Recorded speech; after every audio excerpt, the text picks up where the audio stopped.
And welcome to this week's edition of the Ozarks Medical Center Medical Minute. I'm Jim Lambert. This week, we're going to be discussing about the flu. It's flu season now, and joining me here in the studio, we've got Hilda Newell, nurse practitioner with Ozarks Medical Center Urgent Care Clinic. Hilda, thank you for joining us today. Yes, thank you. So let's talk about the flu. What are some of the symptoms of the flu?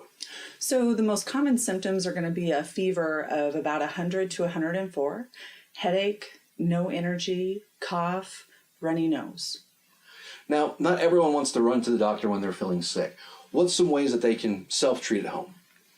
Tylenol and ibuprofen for fever control are the best meds for this unless your primary care has otherwise told you that you cannot take those medicines. Resting and drinking a lot of fluids. Now, when would be the time to go see your provider? So times that we get concerned that we do want to see you in the clinic would be if you're developing a hard time breathing, dizziness, shortness of breath, getting dehydrated, or not being able to keep any fluids down is a sign that you do need to come in to be seen.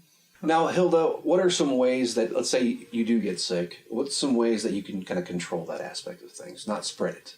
So one of the best ways to do this is for people to receive their influenza vaccine this season. Hand washing is always a positive way to try and keep yourself healthy.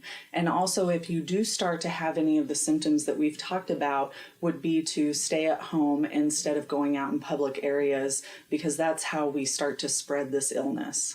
Thank you once again, Hilda, for joining us today on our Ozarks Medical Center Medical Minute. Hilda is a nurse practitioner at Ozarks Medical Center's Urgent Care Clinic in West Plains. That does it for this week's edition of our Ozarks Medical Center Medical Minute.